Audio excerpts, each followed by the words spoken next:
Hold up. Since all the theaters are closed due to the pandemic, I can only watch this with a $20 rental? Donald Trump may have to get his hand here. Hey, look at this! Donald Trump! Donald Trump! God! And Ed Barber, he was getting strapped. My dentist has a chair like that, but I've never. Mr. McMahon is saying, oh no! The real question is this worth the $20 rental people will initially be paying to stream it at home? The answer is yes, and this opening scene is a good showcase as to why. Writer-director Leigh Whannell opens his modern retelling of H.G. Wells' classic tale with a nearly 10-minute, almost wordless scene, wherein other than a few lines, all the exposition we need is told to us either visually or through Elisabeth Moss's stellar acting.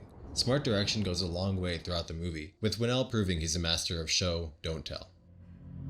Extra point just for Moss's acting, as her face alone tells us everything we need to know about the situation she's in. Why are you doing this to me? Dazzle me. Fine. How much you want? How much you got? $400. Give me all of it. Jesus. It better be good. Do you want me to take your watch? Cecilia, even running from an abusive boyfriend, pauses her escape to take the shock collar off of the boyfriend's dog. This one tiny scene tells us all we need to know about her and her boyfriend. He's the kind of person who'd put a shock collar on his dog, and she's the kind of person who'd stop to take it off of him, even if it endangered herself. That's more concise, intelligent screenwriting in one scene than most Blumhouse movies have in their entirety.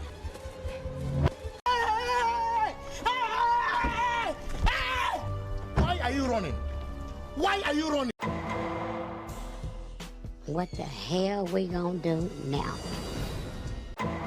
I am so powerful. My mind, it amazes me sometimes. It cannot be overstated how much better this $7 million film is than 2017's The Mummy, Universal's previous attempt at rebooting their classic Monsters franchise.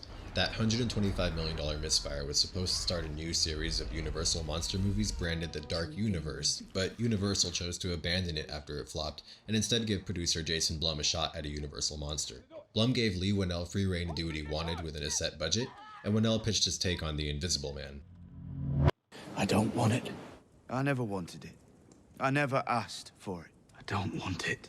I told you I don't want it. It doesn't matter what you want. For 2019 approaches, I am once again asking for your financial support. Whannell's choice to make a modern Invisible Man about a woman being stalked by said Invisible Man and exploring abuse and PTSD while also being downright terrifying at times, this is a true horror movie. Only rarely does the genre choose to take time developing its lead, with great early scenes of Cecilia being paranoid and suffering from PTSD long before she even realizes her ex has become invisible. He was in complete control of everything. How I looked, what I wore, what I ate, when I left the house, what I said, what I thought. Whannell's mostly smart script is, in case you can't tell by now, completely anchored by Moss's performance. This woman commits to every role she takes like almost no one else does. By the time she's giving her monologue here, detailing the abuse she suffered with her ex, camera focused on her, man, this is almost Oscar-worthy. This level of acting and characterization pays off when Cecilia's ex Adrian kills himself and the real scares start. Whannell uses long takes for many of the scariest scenes, forgoing constant jump scares and quick cuts in lieu of far spookier and more effective unbroken takes. Perfect for a movie in which you'll constantly be scanning the frame. It's even more impressive when you realize your eyes are frantically darting around the frame, looking for an effect that isn't even there. Early suspense scenes get a ton of mileage out of just long takes and Moss's expressions, and though the film later uses CG effects to great advantage, most of the suspense comes from shots of literally nothing at all.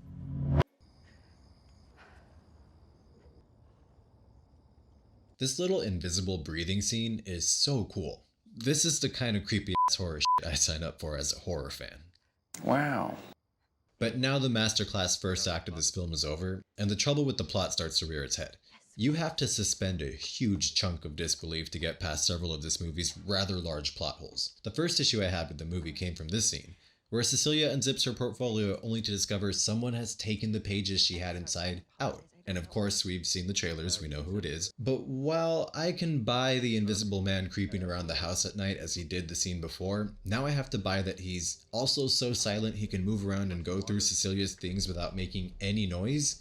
With no one seeing her papers floating through the air? She doesn't even live alone, she's staying at a friend's house. 3 people in the house and no one can hear this guy moving around? This was the scene where I realized he also must have invented a way to silence any noise he makes, because the movie literally has to make almost no noise for the rest of the runtime while invisible. Once you realize that, it's kind of distracting. And now I'm sad because the creepy shower handprint shot was invented for the ad campaign and isn't actually in the final movie itself.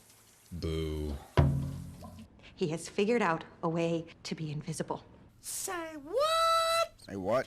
This next scene is just baffling. Cecilia's sister, who showed up in the dead of night to pick her up when she needed to run from Adrian. The same sister who helped her back on her feet, told her of Adrian's death, and went to her legal meetings with her. This same sister suddenly believes a fake email Adrian sends her, in which he pretends to be Cecilia writing lines like, "I wish you had died instead of Adrian," and cutting all ties with her.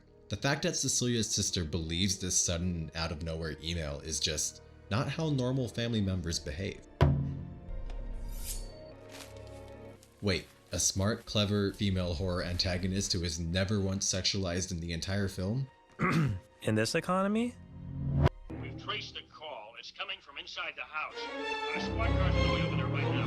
Just get out of that house.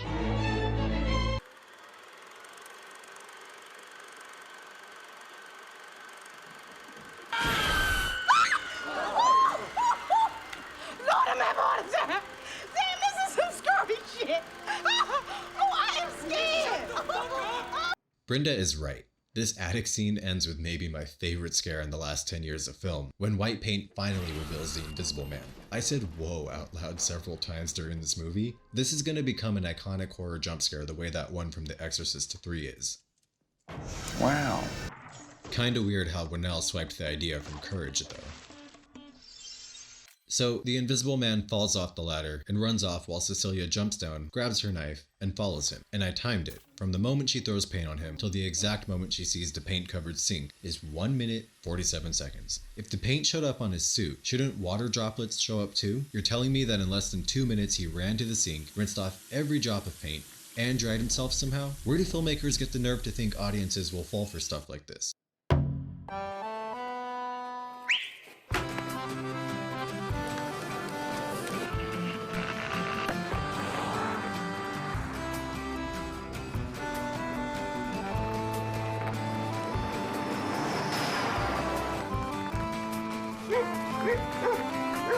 Une brume est en frapper ton corps malade. What do you want for dinner?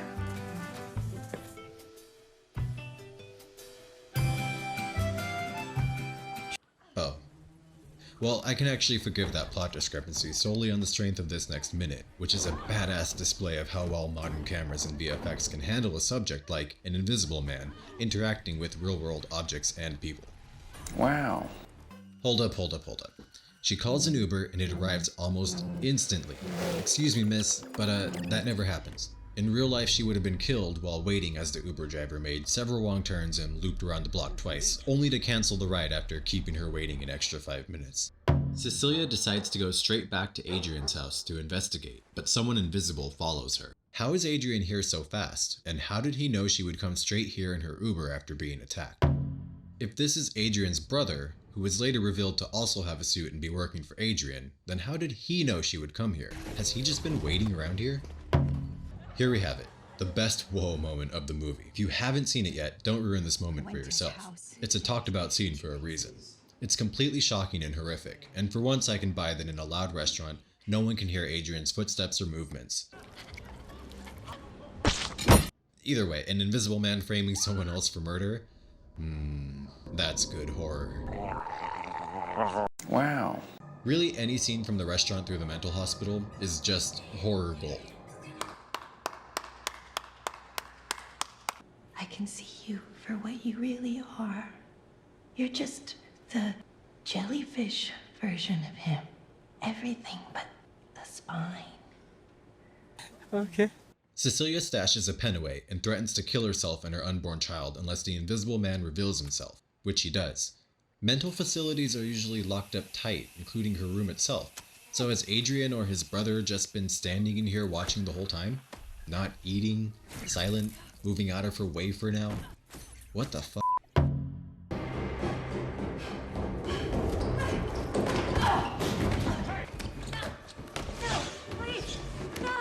I'd add a bunch of kills to the counter for this scene, but honestly it looks like Invisible Man is knocking out or incapacitating all these guards. He never clearly kills any of them. Oh well, it's a woe scene for the counter. Wow. Extra point for the incredible action blocking and cinematography, which is always clear and easy to follow. We can clearly see rainwater flowing down the suit, which means he really did rinse and dry off all that paint silently in less than 2 minutes. Come on, movie. It's been established that Cecilia's friend is a cop, and yet he doesn't lock the back door to his house at night.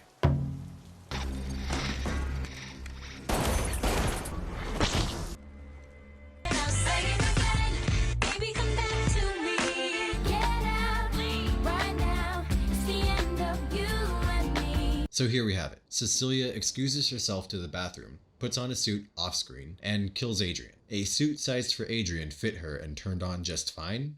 He never noticed it was missing? His brother never noticed it was missing? How do we know controlling creep Adrian didn't also have cameras in the bathroom? Note that there are at least 3 cameras in this room alone, according to the timestamp. How does she possibly change in and out of the suit so quickly while also avoiding the other cameras we have seen her all over? Just way too many questions flying around for her to get away with this here. Where do plot holes this big even come from?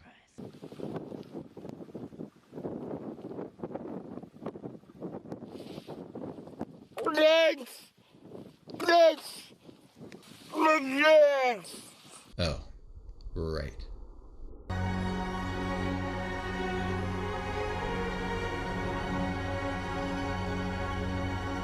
Plot holes or not, this film is still pretty cool. Elisabeth Moss is pretty much an acting legend at this point, and honestly if she weren't a Scientologist, she might be... What's that? No. He said that. Right now. So I've just been informed that this YouTube channel is under new management now, and praise Xenu. And everyone should read more L. Ron Hubbard. You're not leaving here without being shot. Ah, son of a bitch! It's over. We're all friends again. Nothing got settled. You shot him. I'm the one who has to shoot him. I mean, if we're doing things fair here, then... All right, we're good.